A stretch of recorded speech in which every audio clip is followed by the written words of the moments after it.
Inside the Magic, show number 468 for March 24th, 2014. Hello, Kermit the Frog here, and you are listening to Inside a Magic. Hey! Constantine, can you get out of the booth, please? We were looking for Kermit. Thanks. Kermit, take one. Podcast intro, whenever you're ready. Hi-ho, Kermit the Frog here, and you're listening to Inside the Magic. Yay!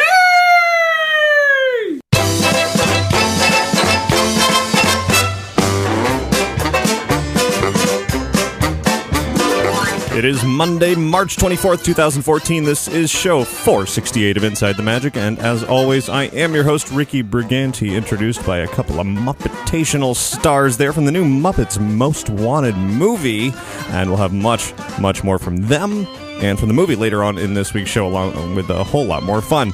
Before you get to all of it, I invite you to visit our website at InsideTheMagic.net. There you'll find all of our podcasts, videos, photos, news, articles, and plenty more. And if you ever have any news, tips, questions, comments, or anything else that you want to send in, you can do so by emailing me at ricky@InsideTheMagic.net, or you can call and leave a message at 407-494-4ITM. That's 4486. And now, let's get on with the show.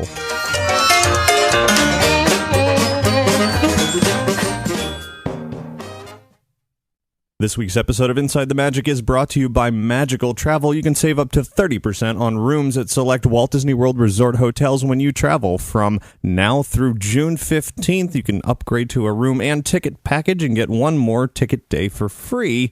But you're going to want to hurry for the best availability because the offer expires at the end of March. So call Magical Travel today at 866-207-8387 or visit them online at magicaltravel.com to receive a free price quote, and be sure to mention Inside the Magic when you contact them to receive your free Disney gift card for qualifying bookings when you book your Disney vacation with Magical Travel. And thanks very much to all contributors to Inside the Magic, whether you make a donation or you click through any of the affiliate links over on our website. It all supports all of this. And now, let's get started with a trip around the world.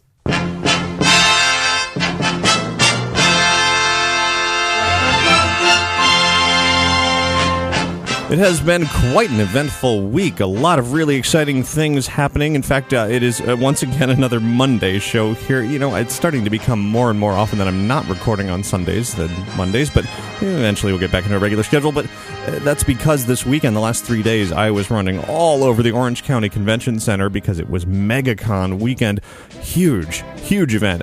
You think San Diego Comic-Con is the biggest of the big Comic-Con events. It's been going on for decades. Well, guess what? MegaCon on Saturday reached record attendance levels for this event. I'm hearing it actually reached San Diego Comic-Con levels of attendance. It was crazy crowded, but so much fun. I have a lot to share from MegaCon in the coming days, so definitely keep checking InsideTheMagic.net for a lot from that show. But I've already posted some Disney fun from there. You definitely don't want to miss. A lot of great Disney costumes, Disney cosplay throughout the event, including a huge photo op of about 100 Disney fans dressed as really elaborate costumes of their favorite characters, some really obscure ones. It was just wonderful. You can see video and photos of all of that over on the website already on our YouTube channel, and then much more from that exciting convention in the coming days. So keep checking back.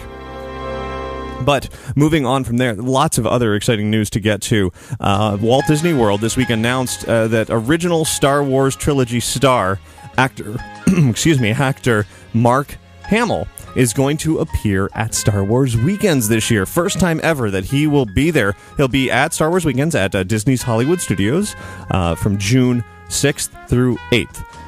And he'll be featured in the Legends of the Force Parade, motorcade sort of thing. He'll be in a talk show. Surely he'll be there to sign autographs and take pictures and all that.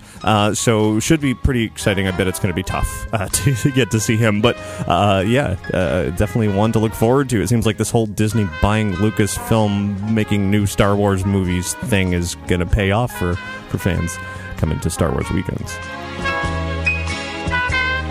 Now, shifting to some different sort of Disney World news, the Magic Band, My Magic Plus FastPass Plus rollout continues to happen. In fact, I just finally received today my Magic Band as an annual pass holder. Annual pass holders are beginning to receive theirs. Yay.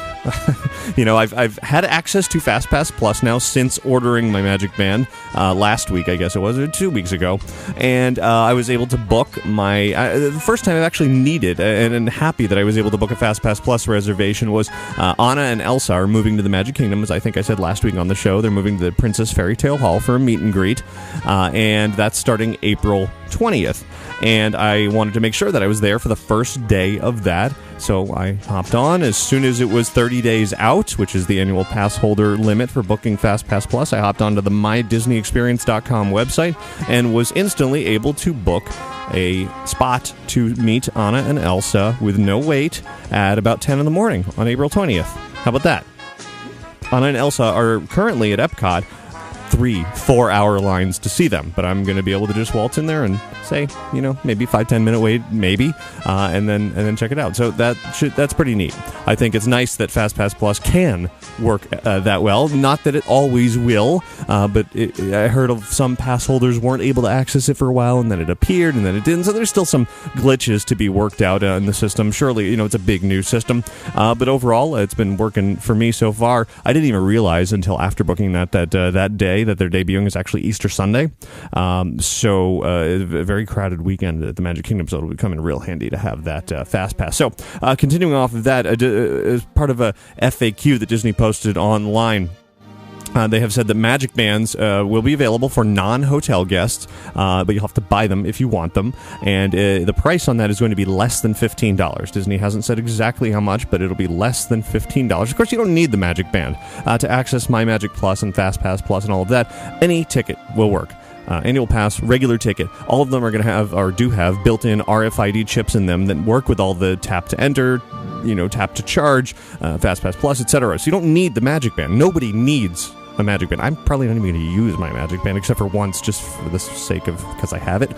But really, I don't want to use it. I like the card. But there are those who want to wear the band, and go for it. I kind of just want it to be, a ring or something, maybe give me a wristwatch or something more practical than a band. Anyway, that's just my take on it, but it is available, and I have one now, so there it is. The rollout will continue over the coming weeks until they make it official. Here's something else coming up. A global 50th anniversary celebration has been announced for It's a Small World. Smallworld50.com has been set up for a global sing-along to that infamous song that plays over and over and over on the ride, of course, the Sherman Brothers classic. And here's the really great part about this. If you go to smallworld50.com, you can record your own sing-along version of the song.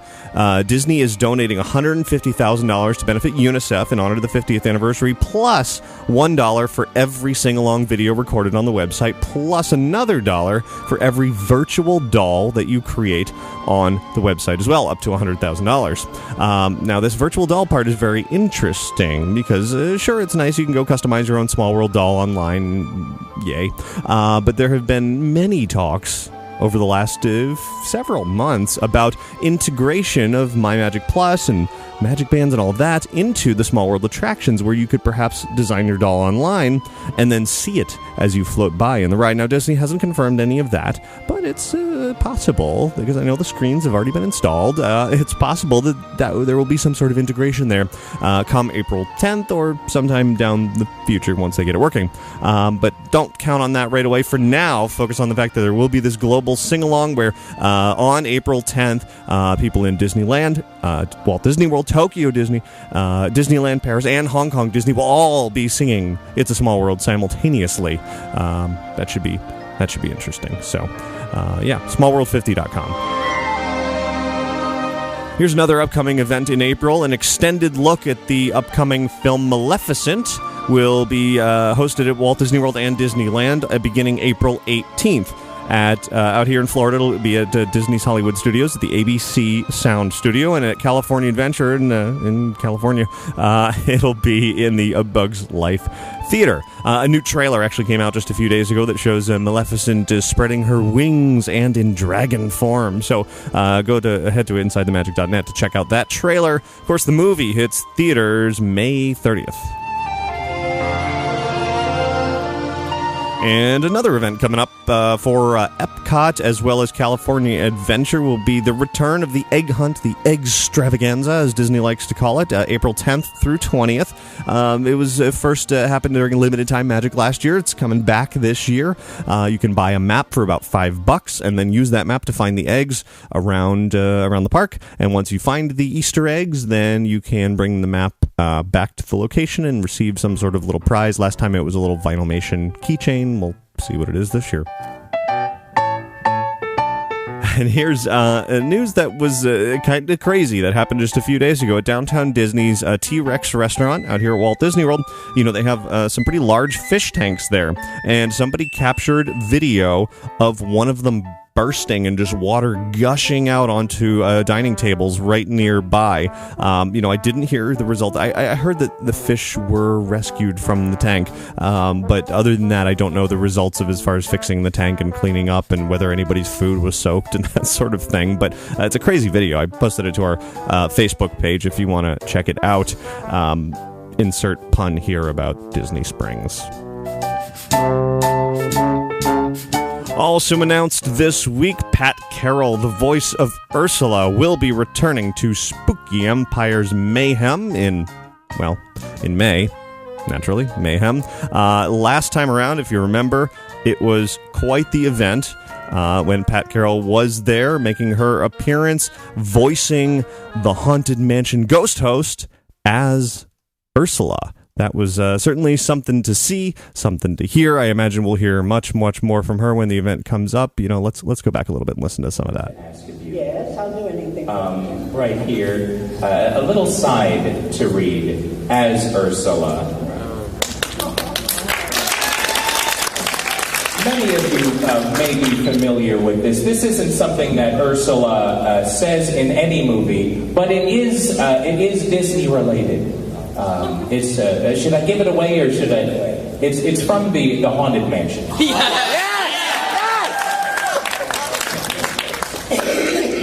Let me cough. Welcome, mortals, to the Haunted Mansion. I am your host. Your ghost host.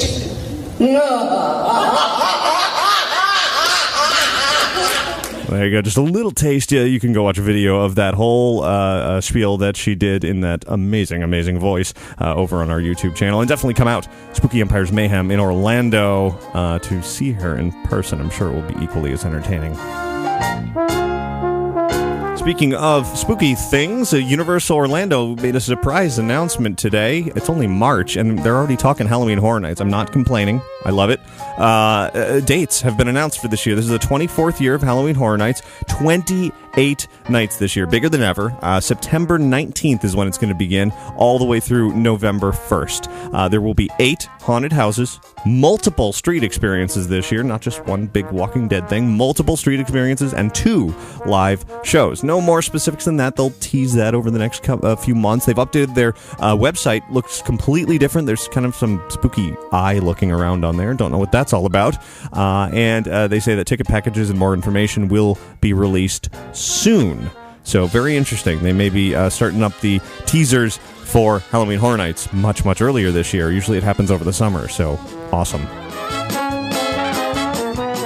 And in other park news, SeaWorld is celebrating its 50th anniversary across the country with a sea of surprises in San Diego, San Antonio, and Orlando. Of course, the original was out in California, and it expanded from there. There was a morning celebration that I attended on Friday very early in the morning in which they marked the occasion, and that kind of spread to the other parks across the country. You can watch some video and check out some photos over on our website. Also, just a few days ago at Universal Studios Hollywood, the technical rehearsals and a preview has begun for Despicable Me Minion Mayhem, a much bigger version of the attraction that we have out here in Orlando that opened, it's been a couple of years now.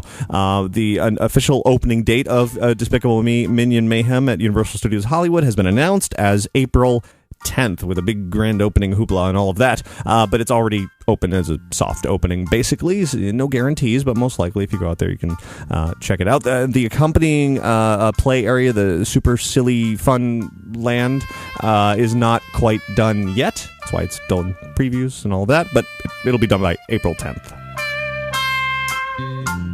Let's turn overseas now, where I've received a word that a spring festival is rumored for Disneyland Paris to begin just a couple of weeks from now, April 5th, in which there will be, spring things, color, music blossoming in Disneyland Paris with the smell of flowers and fun in the air, with an emphasis on smell. In fact, they say it's going to be magnificent. Interesting. So we'll see what that's all about soon. And speaking of Disneyland Paris, and here we go. Disneyland Paris has renamed the English version of the Ratatouille ride. It was going to be Ratatouille the Ride, and then I think they finally realized that Disney doesn't do that. That's sort of Universal's thing, to call things the ride. So they've renamed the. They've renamed the English version, but not the French version. Of course, I have to attempt the French version once again here. Ratatouille, l'aventure totalement de Remy. Yeah, I don't do French accents. It's absolutely horrible. I'm sure all of you are laughing at me right now, especially any of you who are French. Anyway, the English name, much easier to pronounce, is Ratatouille, the Adventure. I like it. Simple. Works for me. That ride is still upcoming. Continuing around the world to Tokyo Disneyland, there's a new upgraded version of the Jungle Cruise on the way. We talked about that several weeks ago, but now it has a name. It's going to be called Jungle Cruise Wildlife Expeditions, and it's going to open September 8th of this year. Now, some more crazy big news. A few days ago was the annual Walt Disney Company meeting of shareholders, and the one thing that everybody thinks of when you think of this shareholder meeting every year is somebody going to ask about Song of the South? And no, nobody asked about it this year. That's because a couple of years ago, Disney CEO Bob Iger basically put a stop to that question and said, don't ask it anymore, it's not happening, we're not bringing it back. That aside, there were some surprise announcements. Quite a bit of news coming out of the shareholder meeting, which was surprising. First up, for Shanghai Disneyland, Disney has announced a new version of the classic Pirates of the Caribbean ride. It's going to be called Pirates of the Caribbean Battle of the Sunken Treasure. And that seems to be the new trend, is take an old ride, add a colon, give it a subtitle, new ride. And so it's going to actually prominently feature the movie franchise, the 4 movies. It's going to have Jack Sparrow, it's going to have Davy Jones as the main characters, but there's much, much more. There's a whole land devoted to Pirates of the Caribbean. It's going to be called Treasure Cove, entirely themed to pirates. Iger did confirm that a 5th Pirates movie is in development, but has not been given the green light just yet.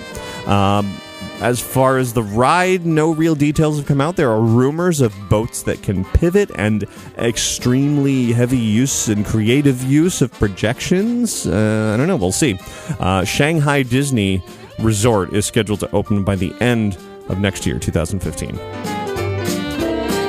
Now, also at the Walt Disney Company annual shareholders meeting, more huge news. In fact, this news was so huge. I was live tweeting the shareholders meeting while it was going on, and Bob Iger was running through the upcoming movie slate, live action and animation, and talking about a lot of movies we had heard about, and then he just kind of casually threw in there, and in development from Pixar are sequels to Cars and The Incredibles.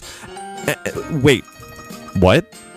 Right, so, Iger casually announced The Incredibles 2 is in the works, as is Cars 3. Whatever. Incredibles 2 is the news here. Director Brad Bird coming back for it. When I posted that on InsideTheMagic.net, boom, site down, too much traffic. It was bombarded with people excited about this film. Everybody's been craving more Incredibles for so many years, and now it is happening. So very, very exciting. Of course, Pixar's other upcoming films include Inside Out, The Good Dinosaur, Finding Dory.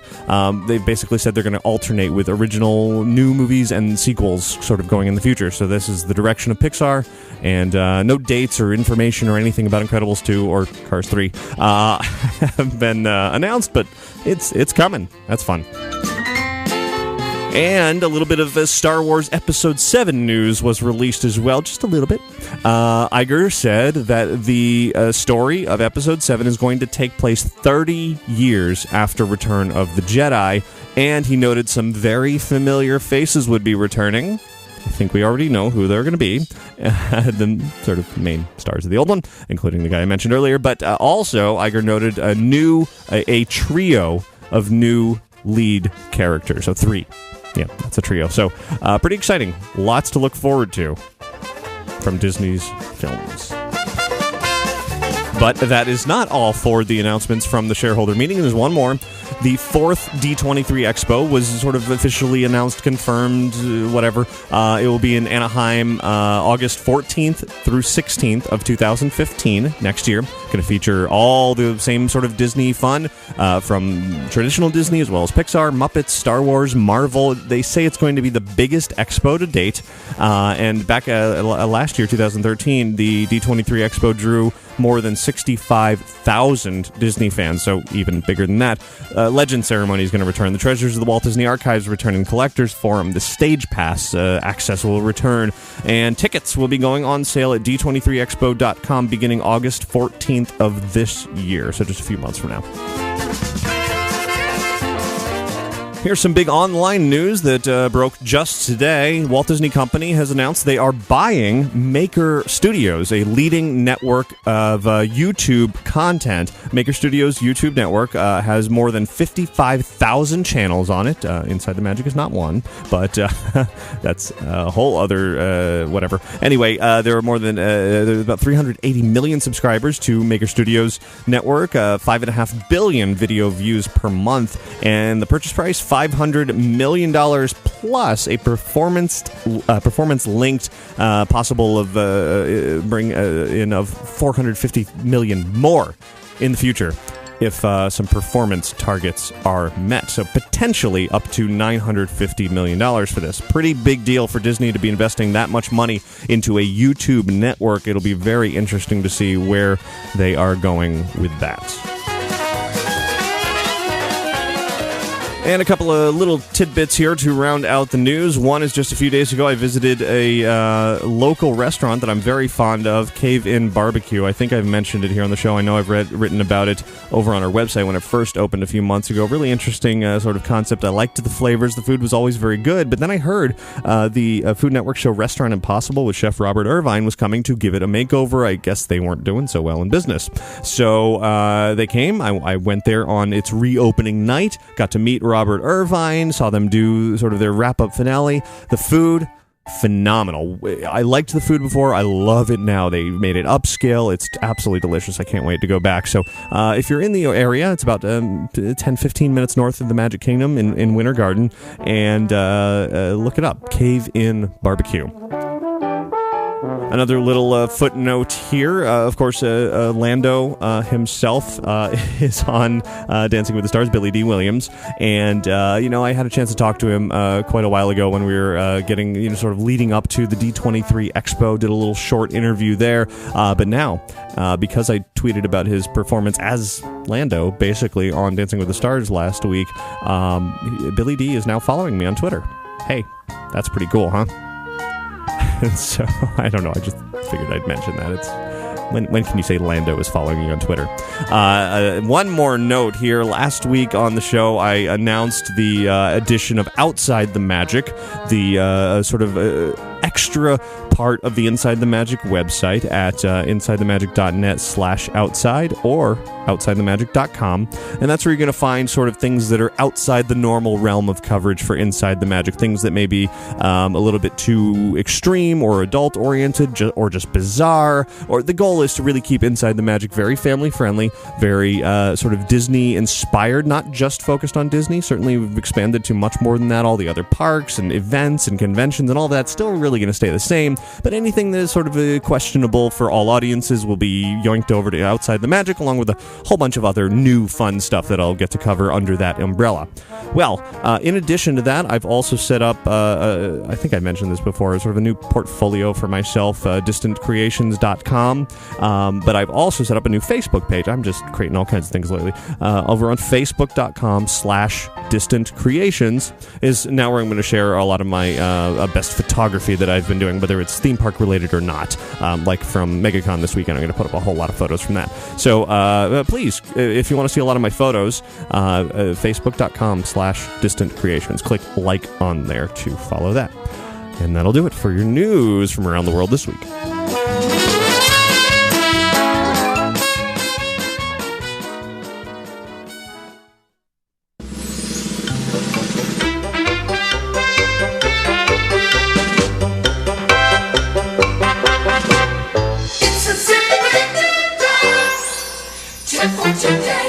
Ryan writes in with a tip about My Magic Plus and Magic Bands. I have a feeling we're going to have a lot of these tips going forward as this official rollout takes place in the coming weeks. Well, Ryan writes, I just returned from a week-long trip to Disney World with my college buddies. We originally set up our own Magic Bands connected to our respective credit cards. Unfortunately, something went wrong during check-in, and everything was being charged to my card.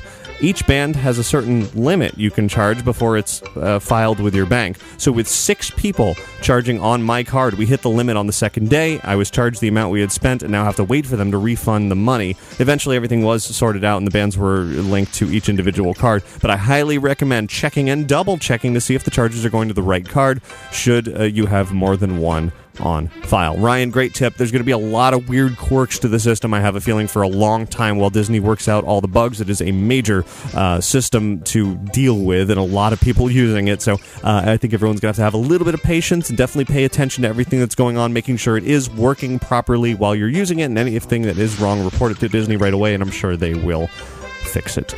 Everybody else, email your tips into tips@insidethemagic.net.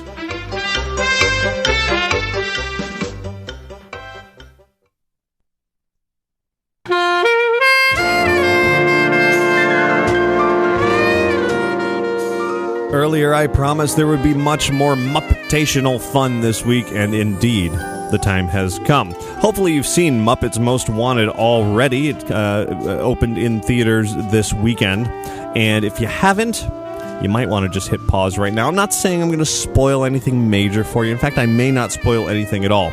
But if you're really, really, really, really paranoid about that sort of thing, come back to this episode after you've seen the movie, because you'll probably enjoy it a little bit more, because what I'm about to share with you is a very, very fun pair of interviews. Now, I so wish I had conducted these interviews myself. They were out in California, and they were with none other than Kermit the Frog himself, as well as Constantine, Kermit's sort of evil twin that's in Muppets Most Wanted. And they were made available to Jeremiah Dawes, who I sent. As I said, I really wish I could have gone. I would have loved to have sat down with Kermit the Frog. Isn't that just the coolest thing you could possibly do? Well, Jeremiah had a blast talking to him and Constantine as well.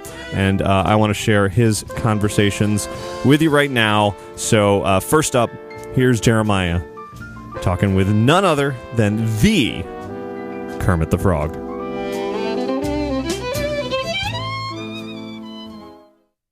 So a new movie. Yes, sir. How excited are you for this? Well, I'm very excited. It's a whole new challenge for me to do a movie like this. Yeah, lots of traveling. Well, lots of traveling, and there's a lot of action, a lot of drama. My scenes, I spend a lot of time. I think you've probably seen it. I am in a Russian gulag, which is a whole new thing for me, and it's very dramatic. I mean, I am locked in jail. You see, so. Awesome. Well, Stretch. And in jail, you had lots of co-stars and. I did Ray Liotta, Danny Trejo, Jermaine Clemens, and not only that, Tina Fey. I mean, it doesn't get much better than that. You know. Now, working with Tina Fey, was it hard to keep a straight face?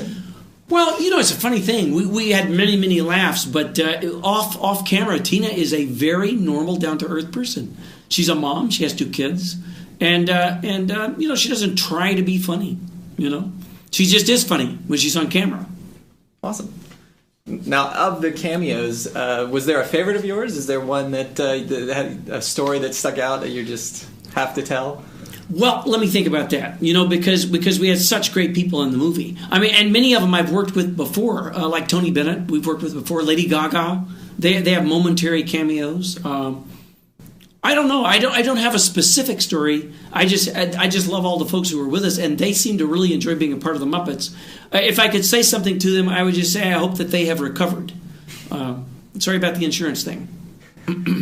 Now, you're a major star of TV and movies. Mm-hmm. Is there anyone that you get starstruck in front of? I get starstruck all the time. It's funny. I've been doing this a long time, but I don't really think of myself as a big star. When I'm not working, I'm just back in the swamp like a normal frog. And you can go home when you work in the swamp. They treat you just like a frog. And I guess I get starstruck with people that it's very unlikely I would meet, like the Queen. People like that. I'm going to go do a screening of the film for military families with the First Lady. That's kind of fun. Stuff like that. The unexpected ones. Very cool. Yep. Very cool. Now, this movie, you teased a wedding with Miss Piggy. Do you think you'll ever propose? It's tough. I've proposed many things to Piggy, like maybe we shouldn't get married. That's my latest proposal. It didn't work. She didn't like it. I must say she looked absolutely beautiful in that wedding gown. Makes a frog think. Makes me think. Can I get out of here now? Stuff like that. Very nice. So what's next for the Muppets? Do you have future plans? Well, we don't exactly have a 5-year calendar. We take it one step at a time, and this is certainly a big step. I really am very, very happy with this particular movie, and I think our fans will be too. So in theory, as these things go, that would mean we would do another movie. But you never want to announce that till you know. So we'll see. Cool. I'd love to do more TV. That's always fun. Well, we'd love to see you on TV. Well, thank you. I'd love to be there. Now, how is Walter settling in with his new Muppets family? He's doing okay. He's mostly dropped the whistling thing. He's very good at it, but it's not exactly a great career choice. I think he needs to be our new IP guy. He's very computer savvy. But he's settling in. He's settling right in. And Jason still follows us around. We keep him in a box. Yeah. Why wasn't he in this movie? Well, he was in the box. Oh. Yeah. He's just like we just ship him from place to place, Kind of like Josh Groban in the Pretty much. Yeah. That's your inspiration. Yeah, pretty much. Very cool. Did you travel to a lot of these places, or were you shooting a lot of green screen? Obviously, you have trouble with green screen. I do. I'm just eyes. I'm all eyes and a big red mouth. No, I do blue screen myself, but mostly we shot on the back lot at Pinewood in London. I have been to Madrid. I was there a couple years ago for the other film, and Berlin and all those places. In fact, I'm going back to Berlin in a couple of weeks. But mostly we shot on the back lot. It's easier, It's not easy traveling all over Europe with livestock. And many of the Muppets are livestock. Many permits, stuff like that. Okay. Yeah. Now, something I've always wanted to know, and a lot of our listeners would like to know: can you understand Beaker and the Swedish Chef when they speak? Not in the least. I have no idea what they're saying. Beaker, I think mostly it's a lot of noise, and I think mostly he's expressing pain. That seems to be the case. I feel sorry for him about that. Good thing about Beaker is that he can write quite well, so he can always write it out if you can't understand him. The Swedish Chef can't do either. He can't write, he can't talk, I'm not even sure he's actually talking. I think he's just mumbling. Nice. You'll have to ask somebody from Sweden. All right, so deep catalog here. A lot of Muppet Babies fans. Yes. So I gotta ask, where is Skeeter? Skeeter is kind of on a meditational retreat. She's kind of she's sort of a Buddhist, and she's off meditating. She does that year round. She mentioned originally joining a convent, but she's gone on a certain life path. She would always be welcome back as part of the Muppets, but I don't know. We'd love to see her. Well, she doesn't talk much. She's taken a vow of silence. All right. Yeah, we'll see if we can get her back. Very cool.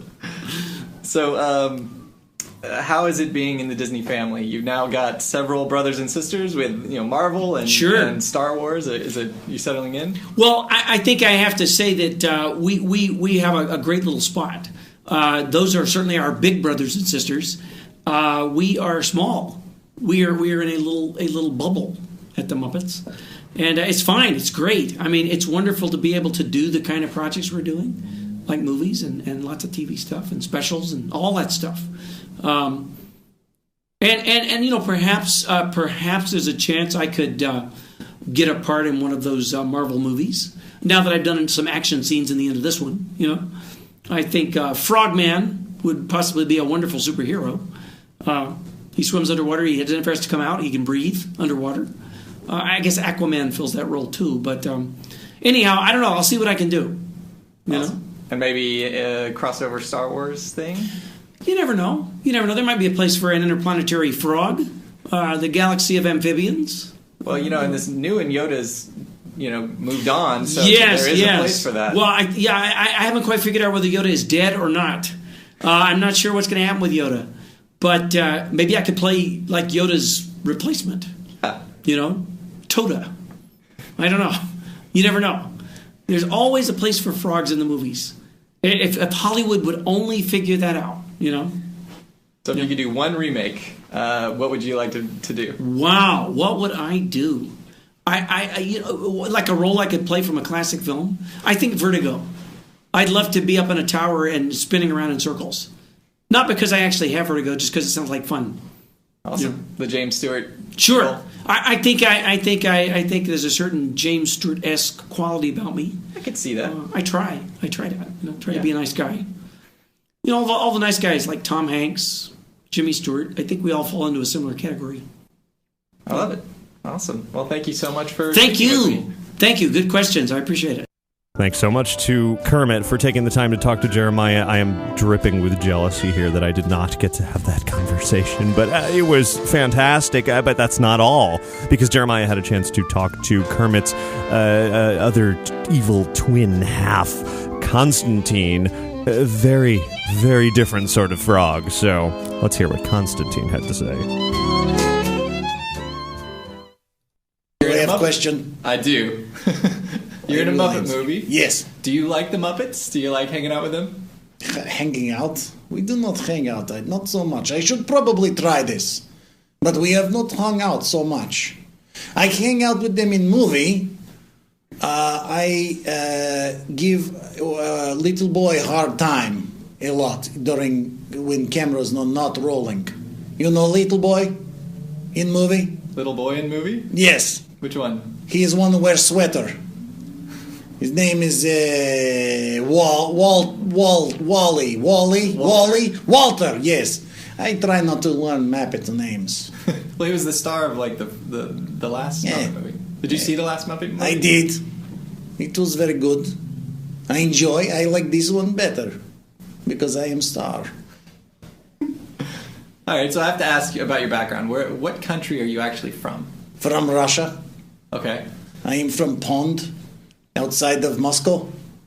And when I was very little and I get my legs, I walk onto dry land. And because most of my relatives, most of my brothers and sisters have been eaten by fish, I was one of the lucky ones.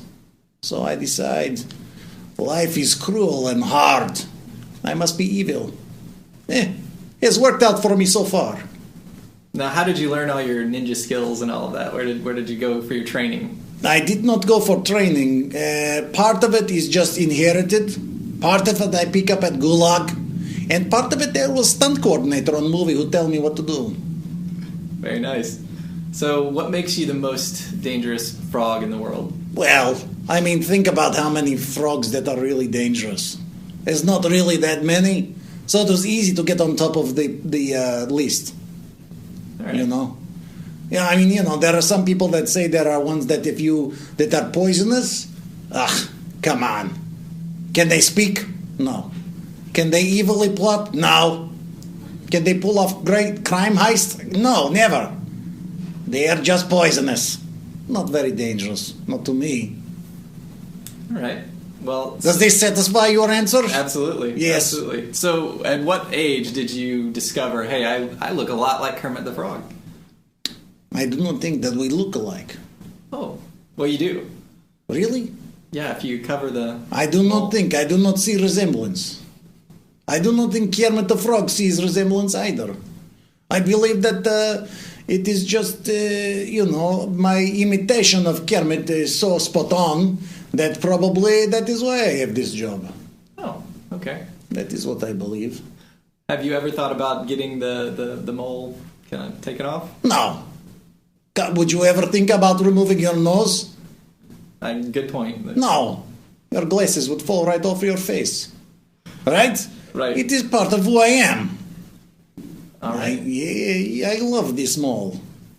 Okay. Well, so tell me... it has always served me well. Good.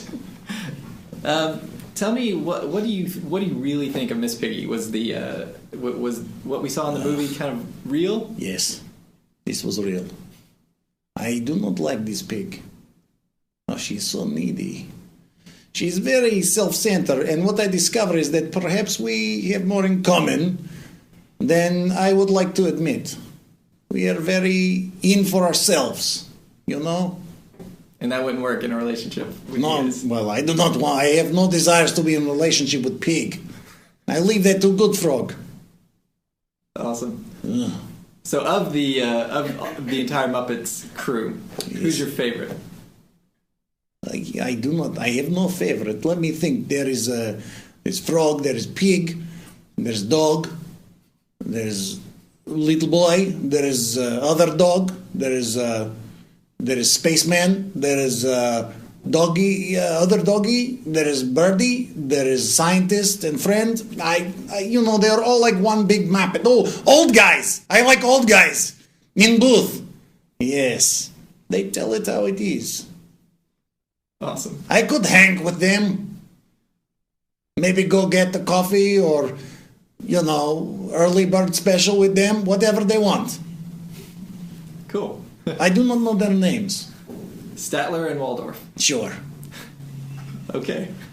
So they are just old guys to me. Cool. Future of Constantine. What's next? What are you looking to do? Well, I'm thinking of going on tour to look at where the big stars live in Hollywood. And then maybe go to the beach. You mean to... I mean, like, a couple years out, Oh, you fool me. I think you mean my immediate plans. No. I do not know. I am enjoying this acting thing. I think that maybe I will try to combine the things that I love, which is stealing things and acting things. Maybe I can go on other popular shows and steal the show, Maybe the Modern Families, steal that show. Maybe the 60 Minutes, go on and steal that show. What is other popular show? Scandal? Sure! There you go. That sounds like perfect fit for me. Yeah, perfect. I go on, I will steal that show, and then maybe I will create my own shows. So maybe with Ricky Gervais, maybe with other Muppet, I do not know.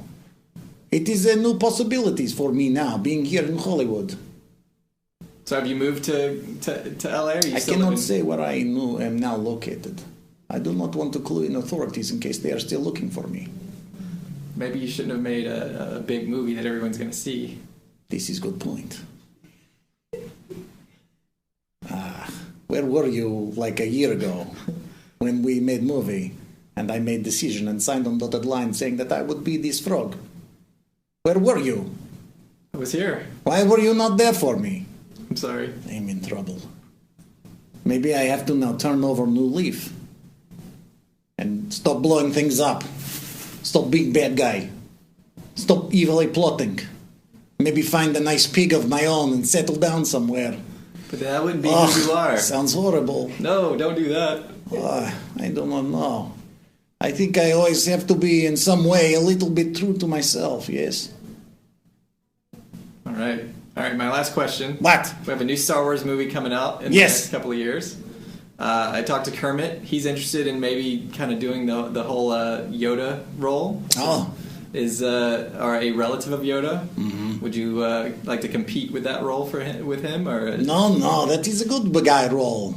I think I would make excellent Sith Lord. You know? I could take Yoda in a fight. Come on, he's CG. I'm real. I challenge him to officially, right now, I scoop for you. I challenge Yoda to real fight. Right here. He cannot do it because he live in computer. Maybe back in 1983 he could be, real challenge. But now, I've got something on him. Awesome. All right. Well, thank you very much for taking the time to talk to me. Baby, stop right there. Let me clear the air. Baby, look into these eyes. Let me apologize. I know what you're thinking of. You think, where's the love? But the love ain't gone. It's here where it belongs. I know what you're waiting for. Well, you don't need to wait no more. I can give you anything you want. Oh boy, Constantine. He's pretty funny for a dastardly villain of a frog. Thanks so much to Jeremiah for making it through that interview without completely cracking up.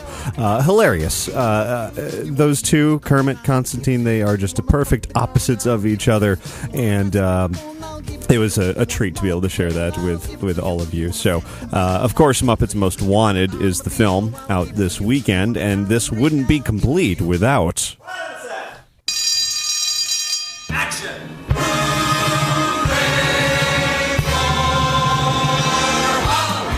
Inside the Magic is proud to welcome you to the Great Movie Review.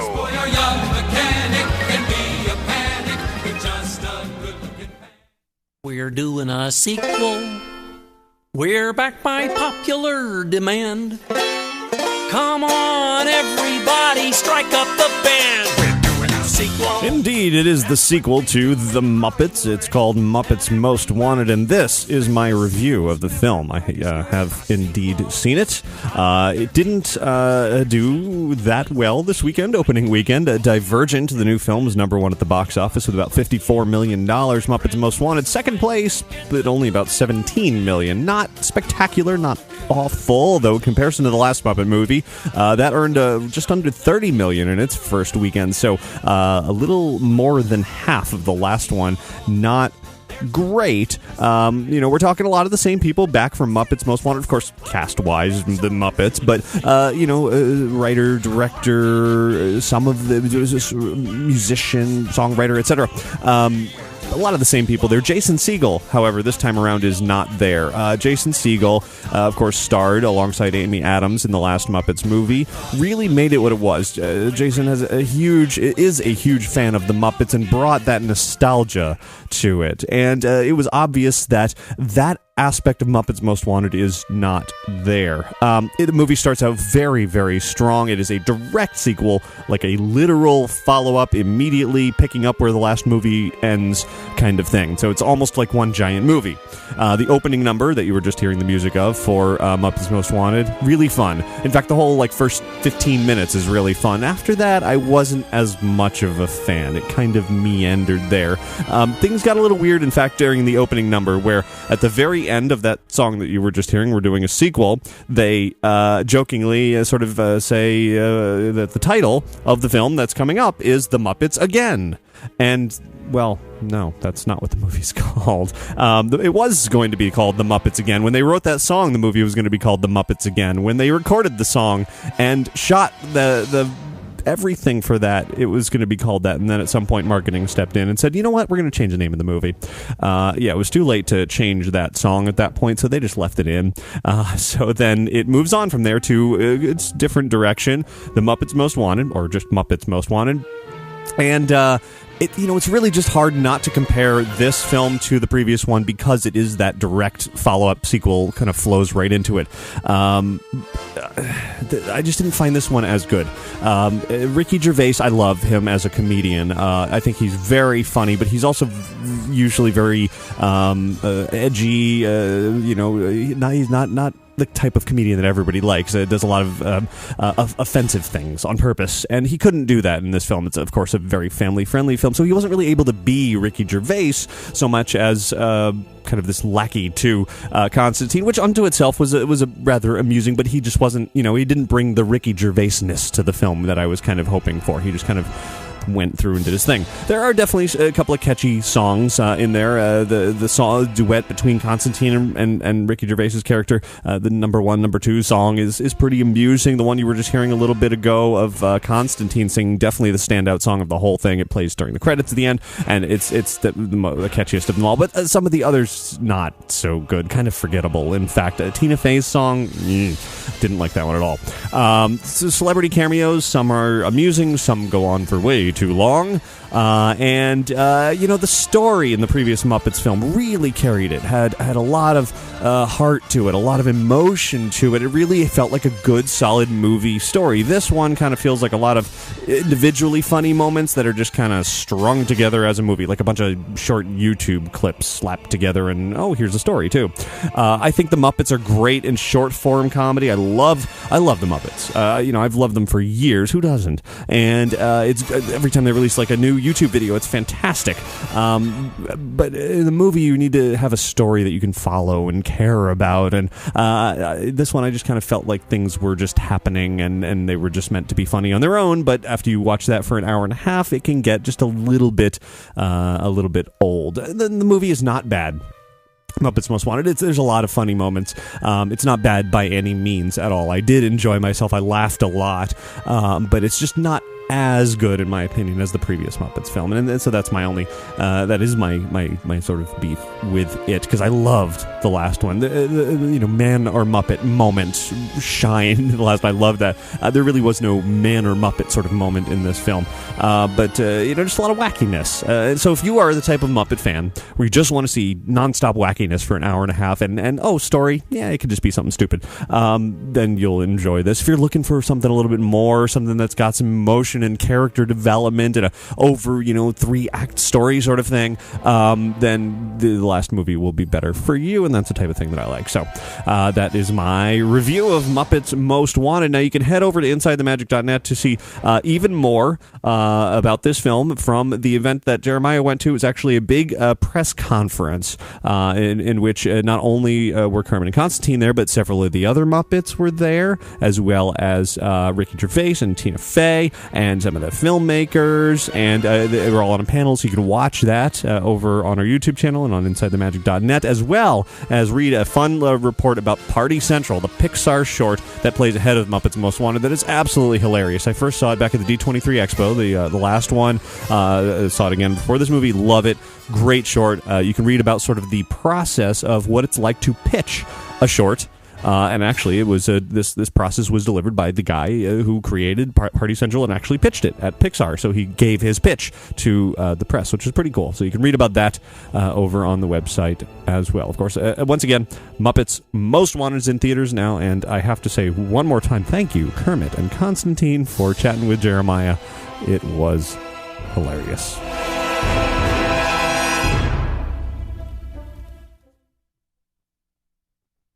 Hi, Ricky. Hi, Ricky. Hey, Ricky. Hi, Ricky. Hi, Ricky. Hey, Ricky. Ricky, this is amazing. ladies and gentlemen, boys and girls. Inside the Magic Listener Feedback.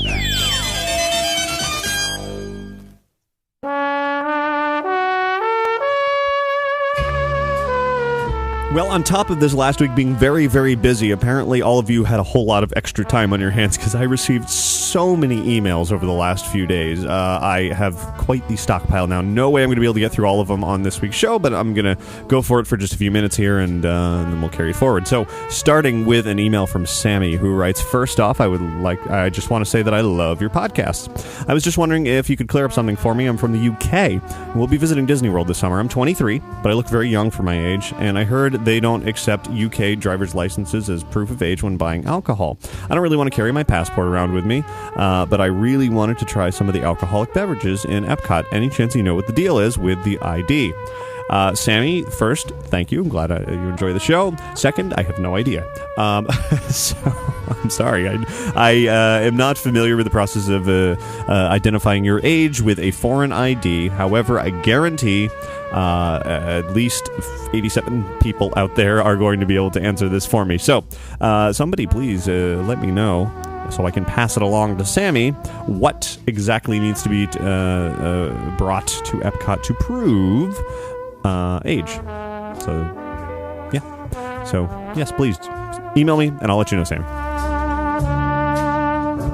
Allie writes in and says, I only recently listened to your show on the Festival Fantasy Parade's debut, and I loved the music. When you kept mentioning that how you preferred the Soundsational Parade's music, I was doubtful because I love the Festival Fantasy Parade music, but I decided to look up for the music for Soundsational, and I have to concede that you were absolutely right. I still think Festival Fantasy music is fantastic, but Mickey's Soundsational is just absolutely amazing. Thanks for giving me 2 new parade soundtracks to listen to. Well, Allie, you are absolutely welcome. You should be thanking the creators of the music. In fact, it was the same guy behind both soundtracks, very different types of scores, and I think Soundsational is something that you can listen to by itself, even without seeing the parade, and it's got that driving beat, and you can just listen to it as music because it's fun, and it's upbeat, and Festival Fantasy is more, it's fantasy, it's trumpets, it's more dreamy and that sort of thing, and it's something that accompanies the parade but really puts the focus on the parade itself, whereas the music is the driving force of Soundsational. That's why it's Soundsational. So different styles, so glad you enjoy both of them. I can't wait to go back to the Magic Kingdom and see Festival Fantasy again soon. Next email is from Nate in Rhode Island, who writes, a few weeks back you mentioned that Frozen is starting to get overloaded everywhere. Frozen this, Frozen that, Let It Go being played everywhere. However, is that because of social media? Think back to 1987 to 2004, Little Mermaid, Beauty and the Beast, Aladdin, Lion King. Most people can name at least 2 songs from the films due to its catchy tunes and songs. Frozen's songs exploded on the internet, with people singing covers to Build a Snowman, Let It Go. Imagine The Lion King coming out now with YouTube being around and how many covers would be out there. Is the success of Frozen due to social media sharing in its fan base? And if you don't like Frozen anymore, just let it go. Nate, thanks very much. Very interesting question. I was thinking about a kind of a similar question earlier. I mentioned that Disney has bought this big YouTube network, and I'm wondering what this is going to look like, what all of this media is going to look like 20 years from now. If today's youth are clinging and watching and recognizing these YouTube celebrities that nobody else knows, I hate to say it, I sound like I'm old when I say this, but I don't know any of these people on YouTube. Like, I was reading some of the list of these names that are part of this network that Disney just bought, and I've never heard of a single one of them. I don't spend all day watching YouTube celebrities talk about stuff, because that's not terribly interesting to me. I just look at them and I'm like, who is this guy, and why is he on there? Yes, I realize the irony of what I'm saying because I have been on YouTube sitting there talking about stuff.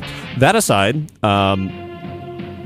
it's interesting to think about this. With your question about social media and these other films, yeah, I do think, let's say The Little Mermaid came out today, brand new.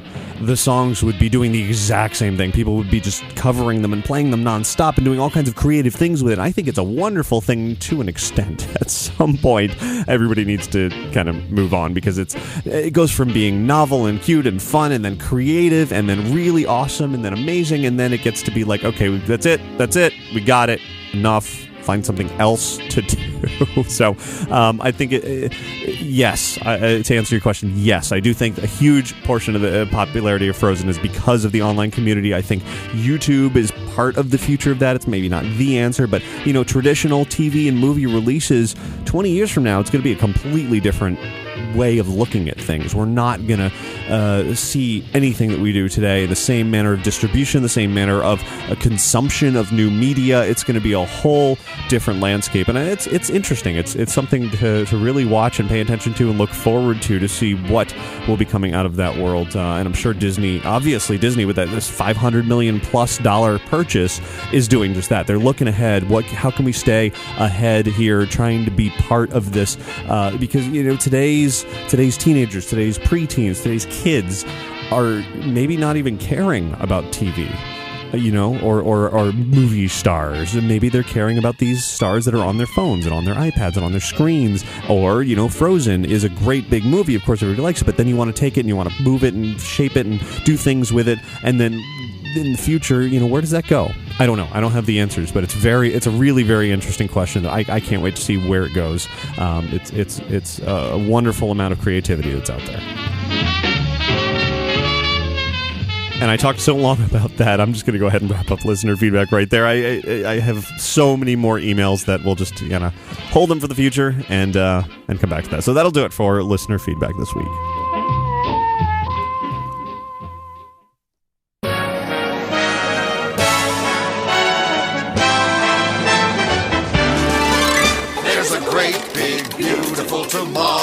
Well, I hope you enjoyed this Muppet-filled show. The intros were brilliant. The interviews were brilliant. I have to thank Jeremiah once again for all of that. I know he had a blast with all of it. How could he not? It's the Muppets. And, so that is that. A lot of big news this week, too, and much to look forward to. As I said earlier, I have a lot to share from MegaCon in the coming days, and even more other fun things that are going on that I didn't even mention this week. So stick to the website, visit all the new things that I've set up, Outside the Magic and Distant Creations and all of those sort of things I'm working on. I always stay busy. So a lot of fun things that I like to work on and share and keep everybody entertained as much as possible. It's good times. And it ties in with what I was just talking about. A lot of possibilities to get your hands on digital things and create, and it's just I don't know where I'm going with all of this. I'm recording this at 3 in the morning. I think it's time for bed. With that said, I do want to thank Magical Travel for sponsoring this week's episode of Inside the Magic.